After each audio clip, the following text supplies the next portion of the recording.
로마서 8장 1절에서 2절. 잘 읽겠습니다. 그러므로 이제 그리스도 예수 안에 있는 자에게는 결코 정죄함이 없나니 이는 그리스도 예수 안에 있는 생명의 성령의 법이 죄와 사망의 법에서 너를 해방하였음이라. 아멘. 여기서 나오는 생명의 성령의 법과 죄와 사망의 법과 관련해서 나눠보려고 합니다. 먼저 죄와 사망의 법에 대해 나눠보려고 하는데, 우리가 먼저 이 죄와 사망의 법을 생각해 볼 때 육신과 죄와 사망이 거의 성경에서 볼 때 세트인 것을 알아야 합니다. 야고보서 1장 15절에 보면 욕심이 잉태한즉 죄를 낳고 죄가 장성한즉 사망을 낳느니라 이렇게 나오는데, 여기서 나오는 욕심은 육신의 정욕을 얘기합니다. 우리가 주로 욕심을 평소에 얘기할 때는 막 무엇인가 우리가 과하게 가지고 싶거나 무엇인가 좀 탐낼 때만 욕심이라고 생각할 때가 있잖아요. 근데 사실은 그렇지 않더라도 이 육신의 정욕이 그런 욕심인 거예요. 내 마음에 하나님 두기를 싫어하고 내 행복을 위해서 살고 내 즐거움을 위해서 살고, 그런 것이 육신의 정욕의 일부가 될 수 있는 것입니다. 근데 이 육신의 정욕은 육신을 가지고 있는 모든 사람에게 있는 거예요. 이 육신의 정욕을 가지고 있는 것 자체가 죄는 아니지만 이 정욕을 따라 행할 때 죄가 될 수 있고, 그렇게 죄가 장성한즉 사망을 이룬다고 야고보서 말에서 말씀해주고 있는 거예요. 그러니까 첫 번째로 욕심, 두 번째로 죄, 세 번째로 사망, 이런 단계로 흘러가는 것이 죄와 사망의 법입니다. 예수님의 은혜가 아니면 우리가 이것을 도저히 이겨낼 수가 없습니다. 예수님의 은혜로 이루어진 생명의 성령의 법으로만 거뜬히 이겨낼 줄로 믿습니다. 우리 힘으로는 이 죄와 사망의 법을 이길 수 없던 존재라는 것을 잊어서는 안 됩니다. 방금 말한 것처럼 성령의 법, 그리스도 안에서 이루어진 생명의 성령의 법으로밖에 이길 수가 없는 거예요. 그러니까 우리가 더 예수님 안에 거하고 예수님을 붙들어야 될 줄로 믿습니다. 갈라디아서 5장 16절 17절을 보면 내가 이르노니 너희는 성령을 따라 행하라. 그리하면 육체의 욕심을 이루지 아니하리라. 육체의 소욕은 성령을 거스르고 성령은 육체를 거스르나니 이 둘이 서로 대적하므로 너희가 원하는 것을 하지 못하게 하려 함이니라. 아멘. 예준이 무슨 연주해? 네, 이 말씀 보면은 육체의 욕심을 이루지 아니하는 방법을 성령을 따라 행하는 것이라고 말하고 있습니다. 내가 육체를 쳐서 다스려야지, 이 차원으로 이기는 게 아니라 진짜 진리이고 능력이신 성령님을 따라갈 때 육체의 정욕을 이긴다고 말씀해주고 계신 거예요. 그러니까 우리가 하나님의 음성을 듣고 성령을 따라가는 거에서도 평소에 성령을 따라 행하는 게 너무나도 중요해요. 우리가 평소 삶에서 모든 선택 가운데 하나님께 물어보지 않고 성령님의 음성에 귀 기울이지 않으면서 평생을 살다가 중요한 일이 생길 때만, 내가 꼭 응답을 받아야 될 때만 응답 받으려고 하면 더 안 들릴 수밖에 없는 거예요.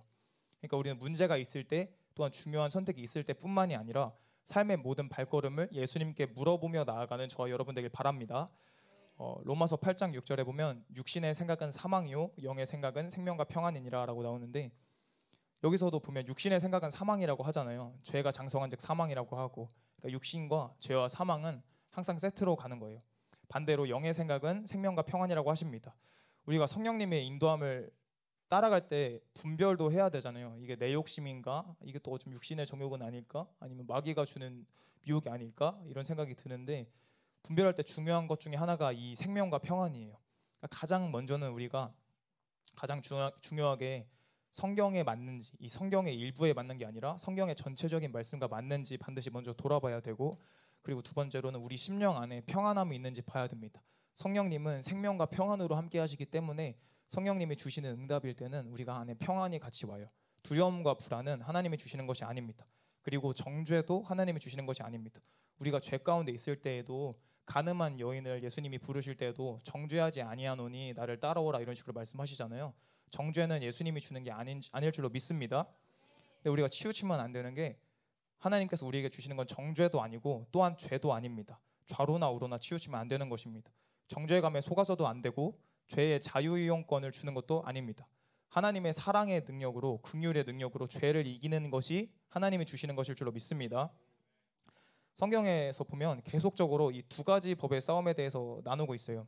오늘의 주제처럼 생명의 성령의 법과 죄와 사망의 법이 대조되는 것처럼 말입니다. 그리고 마태복음 6장 24절 보면은 한 사람이 두 주인을 섬기지 못할 것이니 혹 이를 미워하고 저를 사랑하거나 혹 이를 중히 여기고 저를 경히 여김이라. 너희가 하나님과 재물을 겸하여 섬기지 못하느니라. 아멘. 이 말씀에서 나오는 것처럼 저와 여러분은 단 하나의 주인밖에 섬길 수가 없습니다. 하나님과 세상에 양다리를 걸칠 수가 없는 게 영적 원리예요. 우리가 하나님을 섬기고 따라가는 만큼 세상을 멀리할 수밖에 없고 세상을 가까이 하는 만큼 하나님을 멀리할 수밖에 없습니다. 요한일서 2장 15절 16절에 봐도 이 세상이나 세상에 있는 것들을 사랑하지 말라. 누구든지 세상을 사랑하면 아버지의 사랑이 그 안에 있지 아니하니 이는 세상에 있는 모든 것이 육신의 정욕과 안목의 정욕과 이생의 자랑이니 다 아버지께로부터 온 것이 아니요 세상으로부터 온 것이라. 아멘. 이 말씀도 같은 말씀입니다. 이 세상을 사랑하는 만큼 하나님을 사랑하는 마음이 사라질 수밖에 없는 거예요. 우리가 미디어나 게임이나 세상의 즐거움들을 조심해야 되는 이유가 여기에 있어요.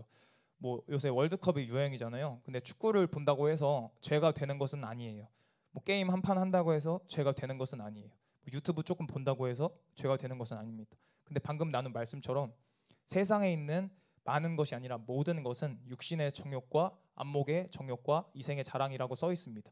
그런 세상의 것들을 가까이 할수록 육신의 정욕이 더 우리를 장악해 갑니다. 더 세상의 기준이, 세상의 말이 우리를 장악해 갑니다.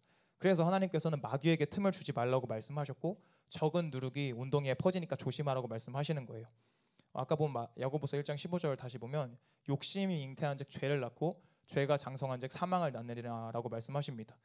여기서 나오는 욕심이 바로 육신의 정욕인데 우리가 계속 이렇게 세상적인 거에 틈을 내주면 육신의 정욕이 커가게 되고 결국 그럼 죄를 낳게 되고 죄를 짓는다고 바로 구원을 잃는다고 말할 수는 없지만 그 죄에서 회개하지 아니하고 돌이키지 아니하면 죄가 장성하여 사망을 낳게 된다고 말을 하는 거예요.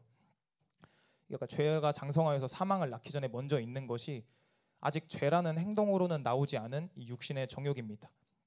이 육신의 정욕이 위험한 이유는 아직까지는 죄가 아니라는 명목하에 예수님을 향한 집중을 흐리게 하기 때문이에요. 예수님을 바라보는 시간을 줄어들게 만들기 때문입니다.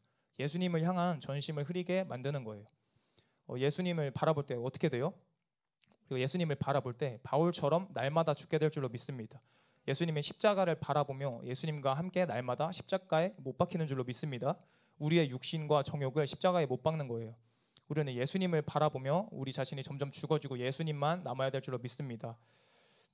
그러니까 죄가 행동이라는 열매로, 죄라는 열매로 나오기 전에 예수님을 향한 초점이 흐려지는 게 먼저입니다. 예수님을 바라보지 못하고 육신의 정욕으로, 아직 죄는 아닌 것 같은데 육신의 정욕이 점점 나를 장악해가고 예수님을 향한 초점이 흐려지는 것부터가 시작이고 결국 그러면 죄가 이루어질 수밖에 없는 거예요. 로마서에서도 보면 하나님을 마음에 두기 싫어하면서부터 음행과 동성애 등등 추악한 열매들이 나오기 시작한다고 나옵니다. 이 육신의 정욕을 우리가 이겨야 되는데 이기는 방법은 생명의 성령의 법밖에 없을 줄로 믿습니다. 아까 나눈 갈라디아서 말씀을 5장 16절을 다시 보면 내가 이르노니 너희는 성령을 따라 행하라. 그리하면 육체의 욕심을 이루지 아니하리라. 육체의 소욕은 성령을 거스르고 성령은 육체를 거스르나니 이 둘이 서로 대적함으로 너희가 원하는 것을 하지 못하게 하려 함이니라. 아멘. 우리가 성령을 따라서 행할 때 다르게 말하면 예수님께 집중하고 예수님의 인도하심에 집중하고 예수님의 음성에 집중하여 따라 행할 때 그때야 육체의 욕심을 이루지 아니하는 거예요. 이것이 예수님의 십자가 은혜로 이루어진 생명의 성령의 법일 줄로 믿습니다. 구약의 에스겔 36장에서는 생명의 성령의 법을 이렇게 표현해요. 26절 27절을 보면 또 새 영을 너희 속에 두고 새 마음을 너희에게 주되 너희 육신에서 굳은 마음을 제거하고 부드러운 마음을 줄 것이며 또 내 영을 너희 속에 두어 너희로 내 율례를 행하게 하리니 너희가 내 규례를 지켜 행할지라. 아멘. 이 굳은 마음이 제거되고 부드러운 마음이 주어지고 주님의 율례를 행하게 되고 주님의 규례를 지키는 것이 어떻게 되냐면 성령님을 통해 된다고 말씀하고 계신 거예요. 이 방법밖에는 없기 때문에 예수님께서 십자가에서 우리를 위해 죽으시고 그 예수님의 이름으로 성령님을 보내주셨을 줄로 믿습니다. 우리 안에 오셔서 우리를 변화시켜 주시기 위해서 그 십자가에서 고통을 당하시고 조롱을 당하시고 죽으신 줄로 믿습니다. 그러니까 우리가 어떻게 해야 돼요? 예수님께 더 집중을 해야 되는 거예요. 말씀을 들을 때, 찬양을 들을 때, 찬양을 할 때 우리가 뛰잖아요. 뛰는 거에 너무 집중해서 예수님께 집중하는 걸 놓칠 수가 있어요. 그러니까 항상 우리가 전심으로 찬양하고 기도하고 말씀을 들을 때에도 예수님께 집중해야 될 줄로 믿습니다. 우리가 기도를 해도 예수님께 집중 못할 수가 있어요. 6시간 기도해놓고 나는 기도했어 하고 이제 예수님 치워버릴 수가 있어요. 왜냐면 제가 그랬거든요. 그러면 아무런 효과가 없고 그냥 바리새인입니다. 그러니까 우리 더 예수님을 의지해야 될 줄로 믿습니다. 무슨 일을 하든지 예수님께 하듯 해야 되고 말을 하든 행동을 하든지 예수님의 이름으로 해야 될 줄로 믿습니다. 우리가 어떤 봉사를 하든 성령의 능력으로 봉사해야 될 줄로 믿습니다. 그리고 성령님을 따라갈 때 우리가 주님을 더 알아가고 사랑하게 될 줄로 믿습니다. 에베소 교회를 좀 나눠보려고 하는데 요한계시록 2장 1절부터 7절을 한번 읽어보도록 하겠습니다. 요한계시록 2장 1절부터 7절입니다.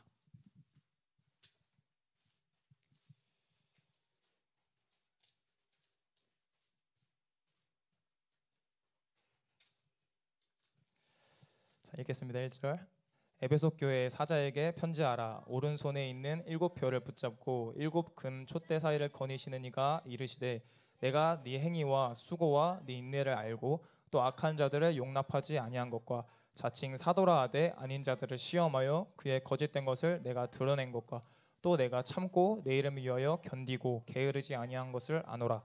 그러나 너를 책망할 것이 있나니 너의 처음 사랑을 버렸느니라. 그러므로 어디서 떨어졌는지를 생각하고 회개하여 처음 행위를 가지라. 만일 그리하지 아니하고 회개하지 아니하면 내가 내게 가서 네 촛대를 그 자리에서 옮기리라. 오직 내게 이것이 있으니 내가 니골라 당의 행위를 미워하는도다. 나도 이것을 미워하노라. 귀 있는 자는 성령이 교회들에게 하시는 말씀을 들을지어다. 이기는 그에게는 내가 하나님의 낙원에 있는 생명나무의 열매를 주어 먹게 하리라. 아멘. 이게 어떤 교회처럼 보일지 모르겠는데 진짜 엄청난 교회입니다. 그들이 했던 것이 무엇이냐면 하나님께 인정받는 행위가 있었고 수고가 있었고 인내가 있었다고 나옵니다. 그것뿐만이 아니라 분별력이 있어서 자칭 사도들의 거짓을 드러냈습니다. 하나님께 잘 분별했다고 칭찬받고 있는 거예요.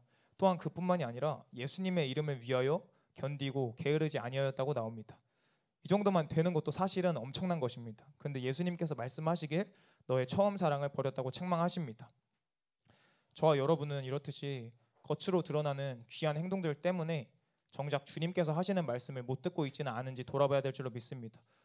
특히 저희들은 계속 이렇게 훈련을 받는 친구들도 많잖아요. 그런 사역들과 열매들이 있을 때 우리가 진짜 열매가 있다 쳐도 정작 하나님이 우리 속에서 말씀하시는 그 음성을 놓칠 때가 얼마나 많은지 몰라요. 항상 그거 놓치지 않는 저 여러분 되길 바랍니다. 그렇게 나아갈 때 어린 양이신 예수님이 어디로 인도하든지 따라가는 귀가 열릴 줄로 믿습니다. 이 첫사랑을 잃어버렸다고 책망받는 에베소 교회에게 어떻게 해야 될지를 주님께서 말씀해 주시는데 여기서 보면 크게 두 가지를 말씀해 주십니다. 5절에 그러므로 어디서 떨어졌는지를 생각하고 회개하여 처음 행위를 가지라. 만일 그리하지 아니하고 회개하지 아니하면 내가 내게 가서 내 촛대를 그 자리에서 옮기리라.